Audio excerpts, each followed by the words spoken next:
ಎಲ್ರಿಗೂ ನಮಸ್ಕಾರ. ಜೈ ಗುರುದೇವ್, ಜೈ ವಿಘ್ನೇಶ್ವರ. ಇವತ್ತು ಏನಪ್ಪ ವಿಶೇಷವಾದಂಥ ತಂತ್ರ ತಂದಿರೋದು ಅಂದರೆ, ಯಾರೆಲ್ಲ ಶತ್ರುಗಳಿಂದ ಬಾಧೆಯನ್ನು ಅನುಭವಿಸ್ತಾ ಇದ್ದೀರೋ, ಯಾರೆಲ್ಲ ಶತ್ರುವಿನಿಂದ ಭಾಳ ಕಂಟಕಕ್ಕೊಳಗಾಗಿದ್ದೀರೋ, ಯಾರೆಲ್ಲ ಶತ್ರುಗಳಿಂದ ಇಚ್ಛೆಯಾಗಿ ಕುಗ್ಗಿ ಹೋಗಿಬಿಟ್ಟಿದ್ದೀರೋ, ಯಾರೆಲ್ಲ ನಿಮ್ಮ ಮನಃಶಾಂತಿಯನ್ನು ಕೆಡಿಸ್ಕೊಂಡು ಮನೆಗಳಲ್ಲಿ ಕಲಹಗಳನ್ನುಂಟು ಮಾಡಿಕೊಂಡು ಯಾರೆಲ್ಲ ಜೀವನದಲ್ಲಿ ಕಂಪ್ಲೀಟಾಗಿ ಬೇಸತ್ತು ಹೋಗಿಬಿಟ್ಟಿದ್ದೀರೋ ಅಂಥವರಿಗೆ ಒಂದು ರೀತಿಯಾದಂತಹ ವಿರಾಳ ಮನಸ್ಸು ಸಿಗುವಂತಹ, ಹಾಗೆ ನಿಮ್ಮ ಜೀವನದಲ್ಲಿ ನಿಮ್ಮ ಶತ್ರು ನಿಮ್ಮ ಹತ್ರನೂ ಸುಳಿಯದ ಹಾಗೆ, ನಿಮ್ಮನ್ನು ಮತ್ತೆ ಅವರು ತಿರುಗೂ ಸಹ ನೋಡದ ಹಾಗೆ, ಅವರನ್ನು ಕಂಪ್ಲೀಟಾಗಿ ಹೇಗೆ ಮಟ್ಟ ಹಾಕೋದು ಅನ್ನೋದನ್ನು ಈ ಒಂದು ವಿಡಿಯೋದಲ್ಲಿ ಬಹಳ ಅಚ್ಚುಕಟ್ಟಾಗಿ ಹೇಳಲಾಗಿದೆ. ಯಾರೂ ಸಹ ವಿಡಿಯೋವನ್ನು ಎಲ್ಲೂ ಸ್ಕಿಪ್ ಮಾಡದೆ ಕೊನೆಯವರೆಗೂ ನೋಡಿ. ಈ ತಂತ್ರವನ್ನು ಮಾಡೋದು ಮುಖ್ಯವಲ್ಲ, ಯಾವ ರೀತಿ ಸ್ಟೆಪ್ ಬೈ ಸ್ಟೆಪ್ ಹೇಳಿರ್ತಾರೋ ಆ ರೀತಿಯಾಗಿ ಮಾಡುವಂಥದ್ದು ಬಹಳ ಮುಖ್ಯ ಆಗಿರುತ್ತೆ. ನೀವು ವಿಡಿಯೋವನ್ನು ಸ್ಕಿಪ್ ಮಾಡ್ತಾ ಹೋಗಿ ಅಲ್ಲಿ ಕೆಲವೊಂದು ಪಾಯಿಂಟ್ಗಳನ್ನು ಮಿಸ್ ಮಾಡಿಕೊಂಡು ಇದನ್ನು ಮಾಡಿ ಗುರೂಜಿ ನಮಗಿದು ಆಗಿಲ್ಲ, ಈ ಥರದ ಕ್ವಶನ್ಗಳು ಕೇಳೋರು ಬಹಳಷ್ಟು ಜನ ಇದ್ದಾರೆ. ಹಾಗಾಗಿ ಯಾರೂ ಸಹ ಈ ವಿಡಿಯೋಗಳನ್ನು ಸ್ಕಿಪ್ ಮಾಡದೆ ಕೊನೆಯವರೆಗೂ ಬಹಳ ಅಚ್ಚುಕಟ್ಟಾಗಿ ಕೇಳಿ. ಈಗ ಏನು ಮಾಡಬೇಕು ಈ ಶತ್ರುಗಳಿಂದ ನಾವು ತಪ್ಪಿಸ್ಕೊಳ್ಬೇಕು ಅಂದರೆ, ಹಾಗೆ ಈ ಶತ್ರುಗಳನ್ನು ನಮ್ಮ ಹತ್ರ ಸುಳಿಬಾರ್ದು ಅಂದರೆ ಏನು ಮಾಡಬೇಕು? ಸರಿ, ನೋಡೋಣ ಬನ್ನಿ.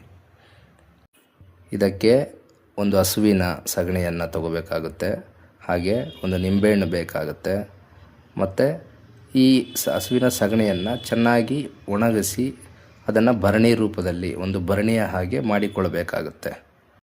ಈ ಒಂದು ವಸ್ತುಗಳನ್ನು ತೆಗೆದುಕೊಂಡು ಯಾವ ರೀತಿ ಈ ತಂತ್ರವನ್ನು ಮಾಡಬೇಕು ಅನ್ನೋದನ್ನು ನೋಡೋದಾದರೆ, ನೀಟಾಗಿ ಆ ವಿಡಿಯೋವನ್ನು ಎಲ್ಲೂ ಸಹ ಸ್ಕಿಪ್ ಮಾಡದೆ ಕೊನೆಯವರೆಗೂ ನೋಡಿ. ಯಾವ ಥರನಪ್ಪ ಅಂದರೆ, ಯಾವುದಾದ್ರೂ ಶುಕ್ರವಾರ, ಮಂಗಳವಾರ ಇಂತಹ ಸ್ವಲ್ಪ ನಿಮಗೆ ಮನಸ್ಸು ವಿರಳ ಇರಬೇಕು ಇವನ್ನೆಲ್ಲ ಮಾಡಬೇಕಾದ್ರೆ. ಯಾವುದೋ ಟೆನ್ಷನ್ ಇಟ್ಕೊಂಡು ಇವನ್ನೆಲ್ಲ ಮಾಡಿದ್ರೆ ವರ್ಕ್ ಆಗಲ್ಲ. ಹಾಗಾಗಿ ಮನಸ್ಸು ಸಮೃದ್ಧಿಯಾಗಿ, ಸಂತೃಪ್ತವಾಗಿ, ಶಾಂತವಾಗಿರುವಂಥ ಸ್ಥಳದಲ್ಲಿ ಇದನ್ನು ನೀವು ಮಾಡಬೇಕಾಗುತ್ತೆ. ಮೊದಲನೇದಾಗಿ ಒಂದು ನಾಟಿ ಹಸುವಿನ ಸಗಣಿಯನ್ನು ತೆಗೆದುಕೊಂಡು ಬನ್ನಿ. ಆ ಸಗಣಿಯನ್ನು ತೆಗೆದುಕೊಂಡು ಬಂದು ಒಂದು ಚಿಕ್ಕ ಅಂಗೈ ಅಗಲದಷ್ಟು ಭರಣಿ ರೂಪದಲ್ಲಿ ಆ ಒಂದು ಸಗಣಿಯನ್ನು ಮಾಡಿ, ಭರಣಿ ರೂಪದಲ್ಲಿ ಅದನ್ನು ಸಗಣಿಯನ್ನು ಚಪಟೆ ಆಕಾರವಾಗಿ ಮಾಡಿ ಅದನ್ನು ಚೆನ್ನಾಗಿ ಒಣಗಿಸಬೇಕು. ಒಂದು 2-3 ದಿನಗಳಷ್ಟು ಚೆನ್ನಾಗಿ ಒಣಗಿಸಿದರೆ ಅದು ಸುಡುವ ರೀತಿ ಆಗಬೇಕು, ಸುಡೋಕ್ಕೆ ಬರಬೇಕು. ಆ ರೀತಿಯಾಗಿ ಅದನ್ನು ನೀವುಗಳು ಮಾಡಿ ಇಟ್ಕೋಬೇಕು. ನಂತರ ಆ ಒಂದು ಭರಣಿ ರೆಡಿಯಾದ ನಂತರ ನೀವು ಒಂದು ಒಳ್ಳೆಯ ಸಮಯವನ್ನು ನೋಡಿ, ಯಾರೂ ಇರಬಾರ್ದು ಇದನ್ನು ಮಾಡಬೇಕಾದ್ರೆ, ಶಾಂತತೆ ಇರುವಂಥ ಪ್ರದೇಶದಲ್ಲಿ ಹೋಗಿ ನೀವು ಒಂದು ನಿಂಬೆಹಣ್ಣನ್ನು ತಗೋಬೇಕು. ಯಾರು ನಿಮಗೆ, ನಿಮ್ಮ ಕುಟುಂಬಕ್ಕೆ, ನಿಮಗೆ ಯಾರು ಹಿಂಸೆ ಮಾಡ್ತಿದ್ದಾರೋ, ಯಾರು ನಿಮಗೆ ಬರ್ತಾ ಇಲ್ವೋ, ಯಾರು ನಿಮ್ಮೆಲ್ಲ ಕೆಲಸ ಕಾರ್ಯಗಳಿಗೆ ಅಡ್ಡ ಬರ್ತಾ ಇದ್ದಾರೋ, ಯಾರು ನಿಮ್ಮ ಏಳಿಗೆಯನ್ನು ನೋಡಿ ಸಹಿಸ್ತಾ ಇಲ್ವೋ, ಯಾರು ನಿಮ್ಮನ್ನು ಎಂದಿಗೂ ಮೇಲೆ ಬರದಂತೆ ತುಳಿಯೋದಕ್ಕೆ ಪ್ರಯತ್ನ ಪಡ್ತಾ ಇದ್ದಾರೋ ಅಂಥ ಶತ್ರುವಿನ ಹೆಸರನ್ನು ಆ ನಿಂಬೆಹಣ್ಣಿನ ಮೇಲೆ ಬರೆಯಬೇಕು.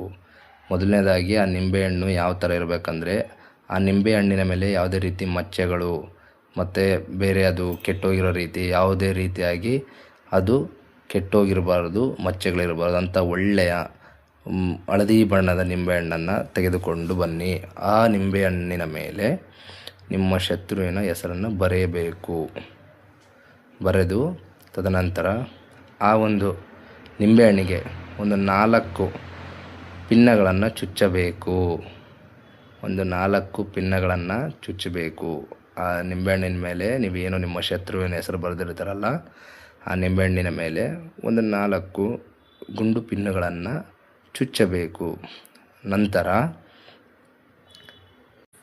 ನಂತರ ಆ ಭರಣಿಯನ್ನು ಏನು ನೀವು ಚಪಟೆ ಆಕಾರದಲ್ಲಿ ಒಂದು ಅಂಗೈ ಅಗಲ ಭರಣಿ ಮಾಡ್ಕೊಂಡಿರ್ತೀರಲ್ವ ಹಸುವಿನ ಸಗಣಿಯಲ್ಲಿ, ಆ ಭರಣಿಯನ್ನು, ಈ ಒಂದು ನಿಂಬೆಹಣ್ಣನ್ನು ತೆಗೆದುಕೊಂಡು ಯಾರೂ ಇಲ್ಲದಂಥ ನಿಶ್ಶಬ್ದತೆ ಇರುವಂಥ ಒಂದು ಪ್ರದೇಶಕ್ಕೆ ಹೋಗಿ ಆ ಒಂದು ಪ್ರದೇಶದಲ್ಲಿ ಯಾವುದಾದ್ರೂ ಗಿಡನೋ ಮರನೋ ಇರುವಂತಹ ಒಂದು ಪ್ರದೇಶದಲ್ಲಿ ಕುಳಿತುಕೊಂಡು ಶಾಂತ ರೀತಿಯಿಂದ ಅಲ್ಲೊಂದು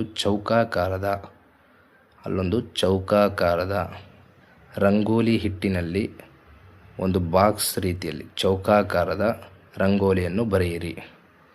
ಅದರಲ್ಲಿ ಪ್ಲಸ್ ಮಾರ್ಕ್ ಬರುವ ರೀತಿ, ಅಂದರೆ ಆ ಬಾಕ್ಸ್ ಒಳಗಡೆ ಪ್ಲಸ್ ಮಾರ್ಕ್ ಬರುವ ರೀತಿ ಚಿತ್ರವನ್ನು ಬರೆಯಿರಿ. ಬರೆದು ಆ ಒಂದು ಚೌಕಟ್ಟಿನ ಒಳಗಡೆ ಮಧ್ಯಭಾಗದಲ್ಲಿ ಭರಣಿಯನ್ನು ಇಡಬೇಕು. ಆ ಭರಣಿಗೆ ಕುಂಕುಮ ಮತ್ತು ಅರಿಶಿಣಗಳನ್ನು ಹಾಕಬೇಕು.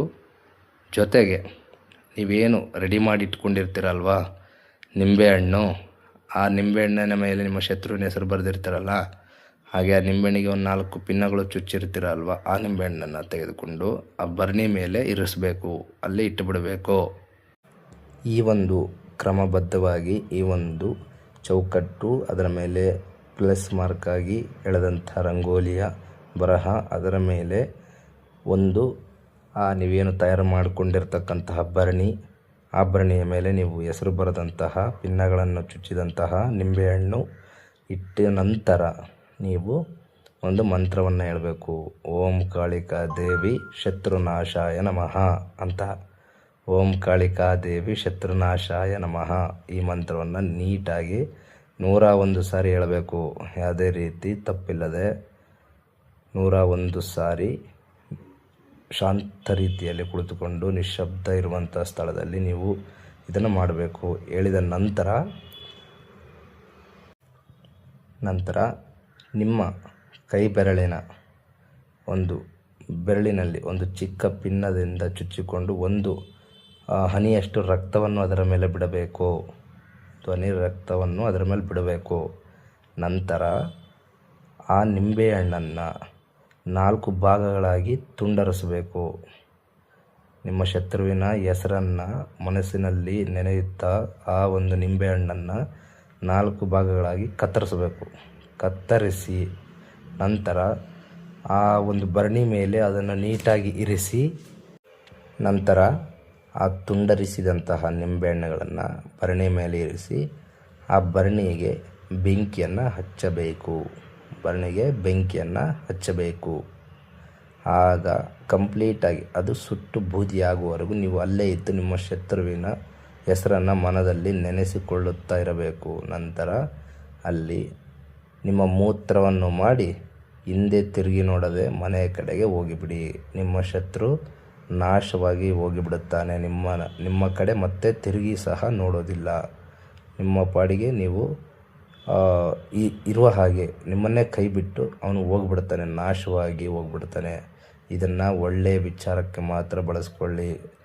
ಯಾರ್ಯಾರೋ ಮೇಲೆ ನೀವೇ ಕೆಟ್ಟದಾಗಿದ್ದನ್ನ ಪ್ರಯೋಗ ಮಾಡೋದಕ್ಕೆ ಯಾವತ್ತೂ ಹೋಗಬೇಡಿ. ಇಷ್ಟನ್ನು ಹೇಳ್ತಾ ಎಲ್ರಿಗೂ ನಮಸ್ಕಾರ.